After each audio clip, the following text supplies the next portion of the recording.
ప్రియమైన సోదరి సోదరులారా, మన ప్రభువును రక్షకుడునైన యేసుక్రీస్తు యొక్క పరిశుద్ధమైన దివ్యమైన శ్రేష్టమైన నామమున మీకు వందనములు చెల్లించుకొనుచు ఉన్నాను.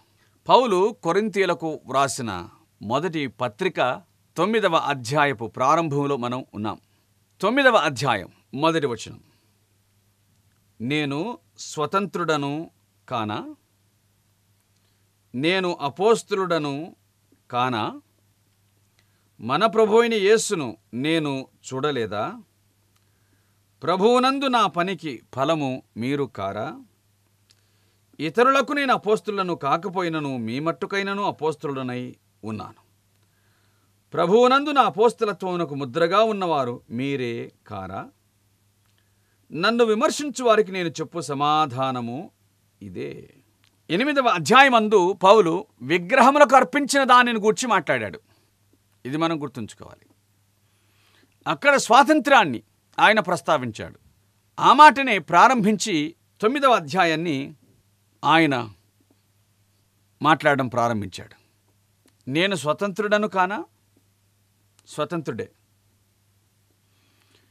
నేను అపోస్తలుడను కానా. పౌలును ఎవరో విమర్శించారు. ఆ మాట ఆయన 3వ వచనం చివరిలో మాట్లాడుతున్నాడు. నన్ను విమర్శించు వారికి నేను చెప్పు సమాధానం ఇదే. పౌలు అపోస్తలుడు కాదు. పౌలు ప్రభువును చూడలేదు. పౌలు పంపబడినవాడు కాదు. పౌలు ప్రభుతో సాహచర్యం చేసినవాడు కాదు. పౌలు ప్రభుతో 3.5 సంవత్సరాలు ఉండలేదు. ఈ మాటలన్నిటికీ ఆయన సమాధానము చెబుతూ ఉన్నాడు. నేను అపోస్తలులను కానా. అపోస్తలుడు అనగా పంపబడినవాడు అని అర్థం. ప్రభు తన శిష్యులను పంపిస్తూ వారిని మీరు అపోస్తలులు అని అన్నాడు. నా తండ్రి నన్ను పంపినట్టుగా నేను మిమ్మును పంపుచున్నాను అని ఆయన అన్నాడు. మొదట నశించిన ఇశ్రాయేలు యొద్దకు పంపించినాడు. ఆ తర్వాత మీరు సర్వలోకమునకు వెళ్ళండి అని తన శిష్యులకు ఆయన ఆజ్ఞాపించాడు. గనుక అపోస్తలుడు అంటే అదొక హోదా, అపోస్తలుడు అంటే అదొక గొప్ప పదవి, అపోస్తలుడు అంటే అదొక ఉన్నతమైన స్థలం అని తలంచవద్దు. అపోస్తలుడు అనగా పంపబడినవాడు, ప్రభు చేత పంపబడినవాడు, ప్రభు పని కొరకై పంపబడినవాడు అని మాత్రమే దాని అర్థం. నేను అపోస్తలులను కానా అంటే ప్రభువు నన్ను పంపలేదా? ఎస్, ప్రభు అతన్ని పంపించాడు. అపోస్తల కార్యముల గ్రంథం 9వ అధ్యాయమందు చూడగా ఈ సంగతులు మనకు కనిపిస్తాయి. 9వ అధ్యాయం 5వ వచనంలో ప్రభు అతనితో మాట్లాడాడు.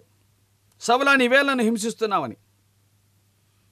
6వ వచనంలో చూడగా పౌలుతో ప్రభు మాట్లాడుతున్నాడు, నీవు లేచి పట్టణంలోకి వెళ్ళుమని. ఆ తర్వాత పౌలును గూర్చి అననీయతో ప్రభు మాట్లాడుతూ ఉన్నాడు. ఇతడు నేను ఏర్పరచుకున్న నా సాధనం అని అన్నాడు. ఇతడు నేను ఏర్పరచుకున్న సాధనం. ఎస్, నేను ప్రభువును చూడలేదా అని మాట్లాడుతూ ఉన్నాడు. నేను అపోస్తలులను కానా. అపోస్తలుడే, ప్రభు చేత పంపబడిన వాడే. అపోస్తలుల కార్యముల గ్రంథము 26వ అధ్యాయం 18వ వచనం. నేను నీకు కనబడబోవు సంగతియు నిన్ను పరిచారకునిగాను సాక్షిగాను నియమించుటకై కనబడి ఉన్నాను. నీకు కనబడబో సంగతిని గూర్చి నిన్ను పరిచారకునిగాను సాక్షిగాను నియమించుటకై కనబడి ఉన్నాను. ప్రియులారా, నీవు సాక్షివి అని అన్నాడు. నేను నీకు కనబడ్డాను అన్నాడు. 22వ అధ్యాయం అపోస్తల కార్యముల గ్రంథములో ఇవే మాటలు మనకు కనిపిస్తాయి. నీవు చేయుటకు నియమించబడినవన్నీ అని అన్నాడు. నేను అపోస్తలులను కానా. పౌలు అపోస్తలుడు, పంపబడినవాడు, ప్రభువు చేత పంపబడినవాడు, ప్రభువును చూచినవాడు. అపోస్తల కార్యముల గ్రంథం 9వ అధ్యాయం 17వ వచనంలో మార్గములో నీకు కనబడిన మన ప్రభు అయిన యేసు అని అన్నాడు అననీయ పౌలుతో. ప్రభు అయిన యేసు క్రీస్తును పౌలు చూశాడు. కనుక తన అపోస్తలత్వాన్ని అతడు ఎంత ధృవీకరిస్తున్నాడో ఆ సంగతులు మనకు బాగా అర్థమవుతున్నాయి. నేను అపోస్తలులను కానా, నేను ప్రభువును చూడలేదా? ఎస్, అతడు అపోస్తలుడే, ప్రభు చేత పంపబడినవాడు. అతడు ప్రభువును చూశాడు. ఇంకా ఇలాగున ఈ సంగతులను గ్రహిద్దాం. కొరింథీయులకు పౌలు వ్రాసిన 2వ పత్రిక 12వ అధ్యాయము 11వ వచనము నుంచి చూడగా, ఏలయనగా నేను ఏమాత్రపు వాడను కాకపోయినప్పటికీ మిక్కిలి శ్రేష్ఠులైన అపోస్తల కంటే నేను ఏ విషయంలోనూ తక్కువ వాడను కాను అన్నాడు. నేను అధికారిక అపోస్తలుల కంటే ఏమాత్రం తక్కువ వాడను కాను. నేను ఏమిటి సంగతి? సూచక క్రియలు, అద్భుతములు, మహత్కార్యములు చేయటం వలన అపోస్తలుని యొక్క చిహ్నములు, గుర్తులు పూర్ణమైన ఓరిమితో మీ మధ్యను నిజముగా కనబరచబడెను అన్నాడు. ఈ సంగతి మీకు అర్థమైందా? అపోస్తలుని యొక్క చిహ్నాలు, గుర్తులు ఏమిటి? సూచక్రియలు, అద్భుతములు, మహత్కార్యములు ఇవన్నీ జరిగించినవాడు. ఇవి అపోస్తలుల యొక్క చిహ్నములట. పూర్ణమైన ఓరిమితో ఇవన్నీ మీ మధ్యను నిజముగా కనపరచబడెను అని అన్నారు. ప్రియులారా, దేవుడు తను నియమించిన పనికి వెళ్ళిన తర్వాత ఆ పనికి ప్రభు తనను వాడుకొనుచుండగా జరగవలసిన కార్యములు, చేయవలసిన కార్యములు ఇవన్నీ కూడా పౌలు చేయగలిగినాడు. నేను అపోస్తలుడను కానా? మన ప్రభువైన యేసు నేను చూడలేదా? అపోస్తలుల యొక్క చిహ్నాలు, అపోస్తలుల యొక్క కార్యములు ఇవన్నీ కూడా బహుస్పష్టముగా ఈ స్థలమందు కనిపించుచున్నాయి అని మనం గుర్తుంచుకోవాలి. ప్రియులారా, సోదరి సోదరులారా, తన అపోస్తలత్వానికి ఆమోదమును నేను ప్రభువును చూశాను, ప్రభువు నన్ను పంపాడు, ఇంకా ప్రభువునందు నా పనికి మీరు ఫలము కాదా అన్నాడు. ప్రభు ఏర్పాటు చేసుకున్నవాడు, ప్రభు నియమించినవాడు, ప్రభు చేత పంపబడినవాడు పని చేస్తాడు. ఆ పనికి ప్రతిఫలము కూడా ఉంటుంది. పౌలు పనిచేశాడా? భయంకరమైన పని చేశాడు. చాలా గొప్ప పని చేశాడు. తన జీవితాన్ని ప్రభు నిమిత్తమై అర్పించుకున్నాడు, అప్పగించుకున్నాడు. అట్టి పౌలు యొక్క జీవితంలో మనం చూడగా కొరింథీయులు అతని ఫలమై ఉన్నారు, పని ఫలం. అలాగుననే గలతీయులు అతని పని ఫలం, ఫిలిప్పీలు అతని పని ఫలం, ఎఫెసీయులు అతని పని ఫలం, తెస్సలోనికై వారు అతని పని ఫలం. ఇలాగున సంఘములన్నీ అతని పని యొక్క ఫలమై ఉన్నాయి. పని చేశాడు, ఫలమును పొందాడు. పని చేశాడు, ఫలమును దక్కించుకున్నాడు. మీరందరూ ప్రభునందు నా పనికి ఫలము కారా? పని చేస్తేనే ప్రభు ఫలితమిస్తాడు, పని చేయకపోతే ఫలితం లేదు అనే సంగతి బాగా అర్థమవుతుంది. ఇతరులకు నేను అపోస్తలులను కాకపోయినను మీ మట్టుకైనను అపోస్తలునై ఉన్నాను. నా పరిధి విస్తరించకపోయినా, నేను ఇతరులకు అపోస్తలులను కాకపోయినా ఖచ్చితంగా మీ మట్టుకు నేను అపోస్తలులను. ఇతరులకు అపోస్తలులను అంటే బహుశా యూదులకు అని అనుకోవలసింది. గలతీ పత్రిక 2వ అధ్యాయం 8వ వచనం, సున్నతి పొందిన వారికి అపోస్తలులగుటకు పేతురుకు సామర్థ్యం కలిగజేసిన దేవుడే అన్యజనులకు అపోస్తలులగుటకు నాకును సామర్థ్యం కలగజేసిన వారు గ్రహించినప్పుడు. పేతురు యూదులకు అపోస్తలుడు, ఏర్పరచబడిన వారికి అపోస్తలుడు, సున్నతి పొందిన వారికి అపోస్తలుడు, నేను అన్యజనులకు అపోస్తలుడను. ఇది ఆయన పలికిన మాట. కాబట్టి అపోస్తలుల యొక్క పరిచర్య కూడా వేరుగా కనిపిస్తుంది. అంటే అపోస్తలులకు అప్పగించబడిన పరిచర్య వేరుగా కనిపిస్తుంది. అందరూ చేసే పని అపోస్తలులు చేయరు. అపోస్తల కార్యములు గొప్పగా కనిపిస్తున్నాయి. గనుక ఈ మాటలను మనం గుర్తుంచుకుందాం. మనము పని చేయాలి. మనము పని చేస్తే ప్రభు మనకు ఫలితాన్ని అనుగ్రహిస్తాడు. మనము పని చేస్తేనే అందుకు తగిన జీతాన్ని పుచ్చుకుంటామని దేవుని వాక్యం చెబుతుంది. నేను ఇతరులకు అపోస్తలులను కాకపోయినా మీకు అపోస్తలులను. నా అపోస్తలుని యొక్క పరిధి ఎంతో దాన్ని గూర్చినటువంటి వివరణ అక్కర్లేదు. కానీ నేను మీకైనా అపోస్తలునే కదా, మీ దగ్గరికైనా వచ్చినవన్నే కదా, ఆయన పంపితే నేను మీ దగ్గరకు వచ్చిన వాడిని కదా అంటూ పౌలు మాట్లాడుతూ ఉన్నాడు. నిజమే, ఆయన కొరింథీయులకు అపోస్తలుడు, ప్రయాసపడినవాడు, దేవుని వాక్యాన్ని ప్రకటించినవాడు, చేతుల కష్టార్థం మీద బ్రతుకుచూ దేవుని వాక్యాన్ని ప్రకటించినవాడు. భయంకరమైనటువంటి పాపాత్ములు ఉన్నటువంటి స్థలం కొరింథీ పట్టణం. అట్టి పట్టణంలోనికి వెళ్ళి సువార్త జయకేతనమును ఎగురవేశాడు పౌలు. అపవాది కోట గోడలను కూల్చాడు పౌలు. సాతాను సామ్రాజ్యాన్ని చిన్నభిన్నం చేశాడు. తన పరిశుద్ధాత్మ శక్తితో, అనగా తాను పొందిన పరిశుద్ధాత్మని శక్తితో పౌలు అపవాదిని గడగడలాడించాడు. కొరింథీ పట్టణంలో అనేకులను వాడి బంధిఖానా నుండి విడిపించాడు. కాదా? మీరు నా పనికి ఫలం కాదా? ఎవరు మీరు? ఎట్టివారై ఉంటిరి? దొంగలు, దూషకులు, జారులు, విగ్రహారాధికులు, వ్యభిచారులు, ఆడంగితనం గలవారు, పురుష సంయోగులు, దొంగలు, లోబులు, దోచుకొనివారు, త్రాగుబోతులు, దూషకులు. మీలో కొందరు ఇట్టివారు. కానీ జరిగిందేమిటి? ప్రభువైన యేసుక్రీస్తు నామమున మన దేవుని ఆత్మయందు మీరు కడగబడి పరిశుద్ధులై నీతిమంతులైతిరి అని అన్నాడు. దేవునికి స్తోత్రం.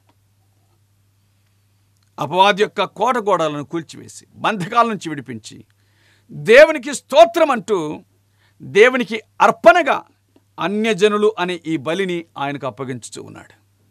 అన్యజనులు అనే ఈ అర్పణను ఆయనకు అప్పగించుతూ ఉన్నాడు. అంతకంటే మించింది ఏముందండి? అంతకంటే శ్రేష్టమైనది ఏముంది? రోమాపత్రిక 15వ అధ్యాయం 18-19 వచనాలు కలిసి ఉన్నాయి. అన్యజనులు విధేయులగునట్లు వాక్యం చేతను, క్రియ చేతను, గురుతుల బలము చేతను, మహత్కార్యముల చేతను, పరిశుద్ధాత్మ బలము చేతను క్రీస్తు నా ద్వారా చేయించిన వాటిని గూర్చే గాని మరి దేనిని గూర్చి మాట్లాడ తెగింపను. కాబట్టి యెరూషలేము మొదలుకొని చుట్టుపట్లున్న ప్రదేశములందు ఇల్లూరకు ప్రాంతం వరకు క్రీస్తు సువార్తను పూర్ణముగా ప్రకటించి ఉన్నాను. అంత భారం కలిగిన వాడు, అంత త్యాగం కలిగిన వాడు. యెరూషలేము మొదలుకొని ఇల్లూరకు వరకు, అనగా ఇంచుమించుగా 2000 కిలోమీటర్లు అని పెద్దలు మాట్లాడతారు. ఆ ఇల్లూరి వరకు దేవుని ప్రకటించి ఉన్నాడు పౌలు. అంత విస్తృతముగా ఆయన పరిధి గొప్పది. అందుకే ఆ మాటలను ఉపయోగించాడు. బలం, బలం, బలం, వాక్య బలం, పరిశుద్ధాత్మ బలం, మహత్కార్యముల బలం, వీటన్నిటి ద్వారా అపవాదిని కూల్చివేశాడు. అందుకే నా పనికి మీరు ఫలము కారా అన్నాడు. మీరేం ఊకే మారారా? మీరేం ఊరకనే మారు మనసు పొందారా? ఒక మాట చెప్తే అది సాధ్యమైందా? కాదే. మీరెట్టివారో మీరెరుగుదురు, మీలో కొందరు ఇట్టివారై ఉంటిరి అన్నాడు. ఇతరులకు అపోస్తలులను కాకపోయినా మీ మట్టుకు నేను అపోస్తలై ఉన్నాను. ప్రభువునందు నా అపోస్తలత్వమునకు ముద్రగా ఉన్నవారు మీరే కాదా? మీరే కదా. నా అపోస్తలత్వమునకు ముద్ర మీరే. అపోస్తలుని టైటిల్ తగిలించుకోలేదు, కానీ అపోస్తలుడి కార్యములను చేశాడు. ఇప్పుడు బిరుదులే ఇష్టం మనుషులకు. బిరుదులకు తగిలిన కష్టం మాత్రం లేదు. డబ్బులిచ్చుకుంటున్నారు బిరుదులను, డబ్బులిచ్చుకుంటున్నారు పట్టాలను. దేవుని దాసులని పిలువబడడం కంటే ఇంకా మిగతా పేర్ల మీద, బిరుదుల మీద పిలువబడటం మనుషులకు బాగా ఇష్టమైంది. మిమ్మల్ని అభిషేకించువాడు దేవుడని దేవుని వాక్యం చెప్తుంటే ఫలాని వారి చేత అభిషేకించబడ్డానని చెప్పటం అది గొప్పగా భావిస్తున్నారు మనుషులు. ఏది ఏమైనా కూడా ఒక విచారకరమైన వ్యవస్థలో నేడు మనం ఉన్నాం అని దేవుని గ్రంథం స్పష్టం చేస్తుంది. ఇలాంటి అపోస్తలు మనకు అవసరమై ఉన్నారు. ఎంత తగ్గించుకున్నాడు? ఇతరులకు కాకపోయినా, యూదులకు కాకపోయినా, అన్యజనులకు మీకు మాత్రం నేను అపోస్తలుడనే అని ఆయన ప్రస్తావించాడు. నన్ను విమర్శించు వారికి నేను చెప్పు సమాధానం ఇదే. నన్ను విమర్శించు వారికి నేను మిమ్మల్ని చూపిస్తూ ఉన్నాను. నీవు అపోస్తలువు కాదు కదా, ప్రభుతో ఉండలేదు కదా, ఆయనను పంపలేదు కదా, నీవు మా వల్లనే పరిశుద్ధాత్మను పొందలేదు కదా, లేక వారి వల్లనే పరిశుద్ధాత్మను పొందలేదు కదా, ఆ 11 మందిలో నువ్వు ఒకడివి కాదు కదా. ఈ మాటలన్నిటికీ మీరే జవాబు. ఇది ఆయన చెప్పినటువంటి మాట. సోదరి సోదరులారా, ప్రియులారా, పౌలు తన బాధను వెలగ్రక్కుచు ఉన్నాడు. కొన్నిసార్లు దేవుని సేవకులు మరి ఇటువంటి అనుభవాలను ఎదుర్కొనవలసిందే. ఇట్లు ఎమోషనల్గా బర్స్ట్ కావాల్సిందే. అప్పుడే కొంచెం క్షేమం, శాంతి కలుగుతుందేమో. అయితే సానుభూతి కోసం కాదు, రోషం కోసం. సానుభూతి వేరు. సానుభూతితో బతకదామని తలంచకండి, రోషంతో బ్రతకాలని ఆలోచించండి. మనుషుడు మెచ్చుకుంటాడు, మెచ్చుకున్నాడు, అది వేరు విషయం. కానీ నిశ్చయముగా దేవుని కొరకు జీవించాలని దైవ గ్రంథం మనకు జ్ఞాపకం చేస్తుంది.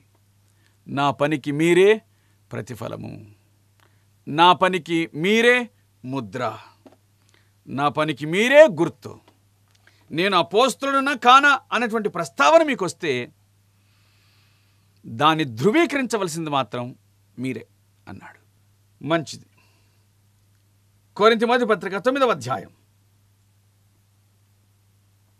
4వ వచనం. తినుటకు త్రాగుటకు మాకు అధికారం లేదా? ఏం మాటలు ఇవి?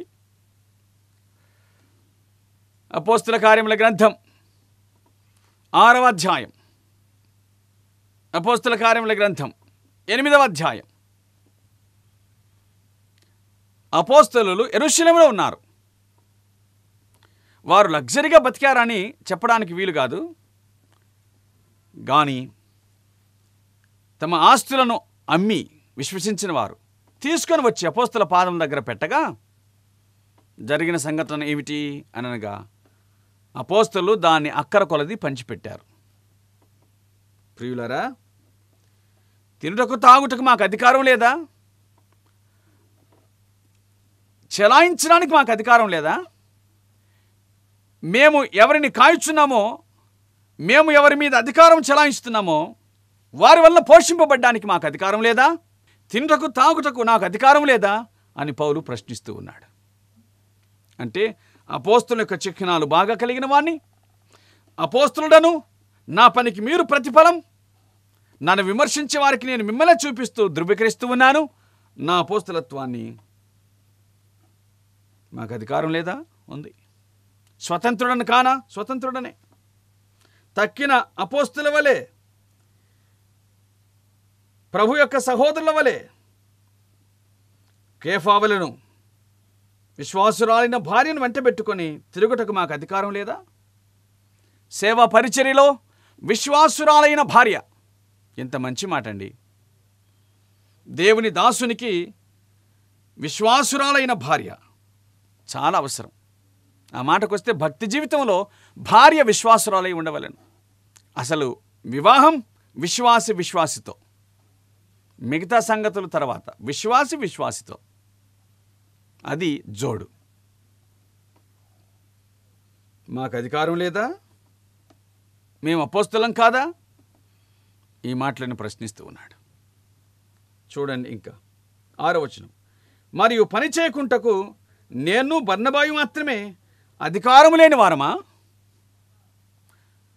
మరియు పని చేయకుండుటకు నేనును బర్నబాయు మాత్రమే అధికారము లేని వారమా? తమ్మును తాము ఎంత తగ్గించుకుంటున్నాడు. ఎవడైనా తన సొంత ఖర్చు పెట్టుకొని దండులో కొలువు చేయినా, ద్రాక్ష తోట వేసి దాని ఫలమును తినని వాడెవడు? మందను కాచి మంద పాలు త్రాగని వాడెవడు? ఈ మాటలు లోకాచారమును బట్టి చెప్పుచున్నానా, ధర్మశాస్త్రమును బట్టి వీటిని చెప్పుచున్నానా? కళ్ళము తొక్కుచున్న ఎద్దు మూతికి చిక్కెము పెట్టవద్దు. మంచిది. ఈ మాటలన్నీ పౌలు తన అపోస్తలత్వాన్ని స్థిరపరచుకుంటూ చెబుతూ ఉన్నాడు. నేను కష్టపడ్డాను, నేను ఖర్చు పెట్టాను, నేను త్యాగం చేశాను. వాస్తవానికి లోకం ప్రవర్తించేట్లుగా నేను ప్రవర్తించలేదు. సొంత ఖర్చు పెట్టుకొని ఎవడైనా దండులో కొలువు చేస్తాడా? మిలిటరీ వాడు ప్రభుత్వం ఇచ్చిన సొమ్మును ఖర్చు చేస్తాడు, ప్రభుత్వం ఇచ్చినటువంటి ఆయుధాలను ఖర్చు చేస్తాడు. ఎవడైనా తన సొంత ఖర్చు పెట్టుకొని దండులో కొలువు చేయినా గాని నేను సమస్తమును క్రీస్తు కొరకు నష్టముగా ఎంచుకొంటిని అని అన్నాడు. ఎందుకంటే క్రీస్తును సంపాదించుకొనుట కొరకు. పౌలు ధనం వైపు చూడలేదు, దేవుడి వైపు చూశాడు. పౌలు హోదా వైపు చూడలేదు, ప్రభు వైపు చూశాడు. పౌలు ఘనత వైపు చూడలేదు, ప్రభు వైపు చూశాడు. అందుకే ఆ పరిచర్య అంత ఫలప్రదమైన పరిచర్య, అంత దీవెనకరమైన పరిచర్య అని మనకు బాగా అర్థమవుతుంది. ప్రియులారా, క్రీస్తును హింసించినవాడు క్రీస్తు చేత చెరపట్టబడ్డాడు.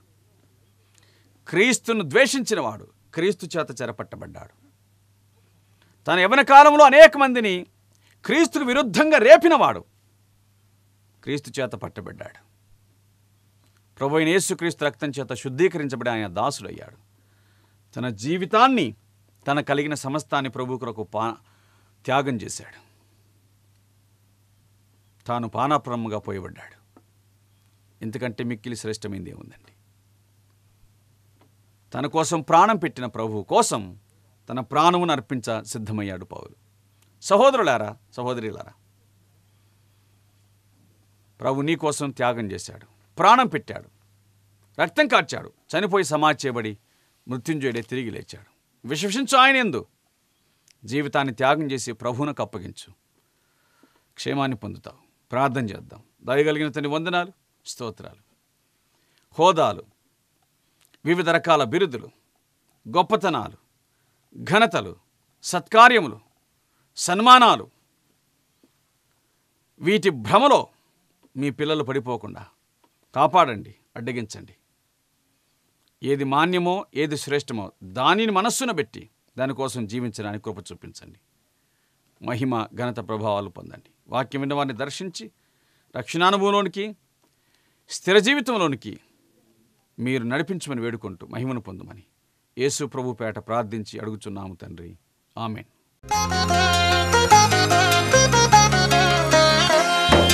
మన్నే కదయ్యా, మన్నే కదయ్యా, మన్నే కదయ్యా, మన్నే కదయ్యా, మనలో నీ ఆత్మజ్యోతికి తప్ప మహిలో నిదంత మన్నే కదయ్యా, మనలో నీ ఆత్మజ్యోతికి తప్ప మహిలో నిదంత మన్నే కదయ్యా, మన్నే కదయ్యా, మన్నే కదయ్యా, మన్నే కదయ్యా, మన్నే కదయ్యా.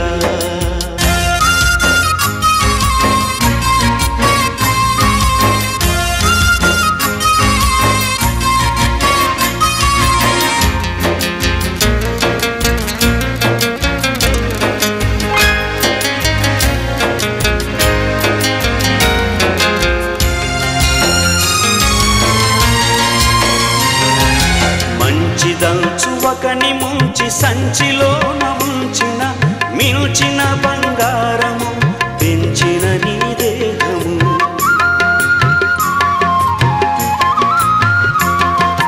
మంచి దంచువకని ముంచి సంచిలోన ఉంచిన మిల్చిన బంగారము పెంచిన నీ దేహము, ఎంచుము ఎన్నాళ్ళు ఉండునో మరణించిన మన్నౌను గదయ్యా, ఎంచుము ఎన్నాళ్ళు ఉండునో మరణించిన మన్నౌను గదయ్యా, మన్నే కదయ్యా, మన్నే కదయ్యా, మన్నే కదయ్యా, మన్నే కదయ్యా.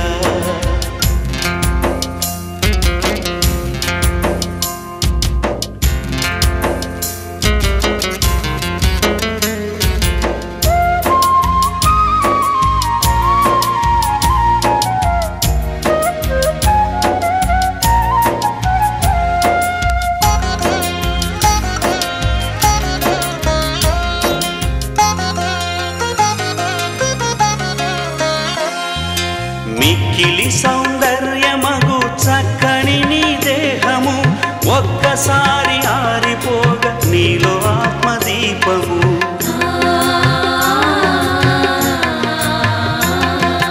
మిక్కిలి సౌందర్యమగు చక్కని నీ దేహము ఒక్కసారి శవముతో సమమేగా నిక్కముగనది మన్నే కదయ్యా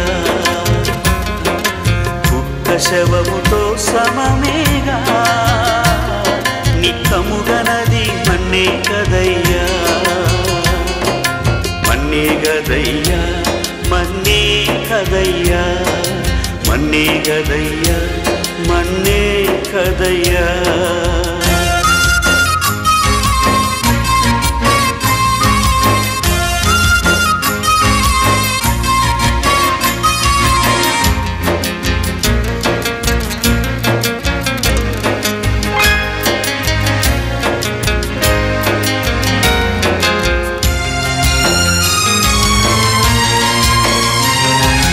మానవునికి మరణమన్న ఎంచనంత మన్నిల మరణము జయించకున్న కాలమంత మంచిలో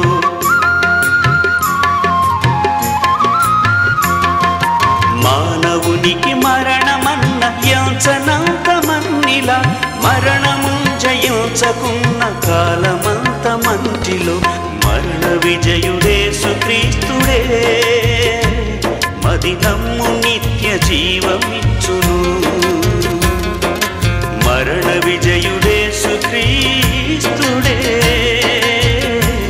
మది నమ్ము నిత్య జీవమిచ్చును మన్నే కదయ్యా మన్నే కదయ్యా మన్నే కదయ్యా మన్నే కదయ్యా మనలోని ఆత్మజ్యోతికి తప్ప మహిలోనిదంత మన్నే కదయ్యా మనలోని ఆత్మజ్యోతికి తప్ప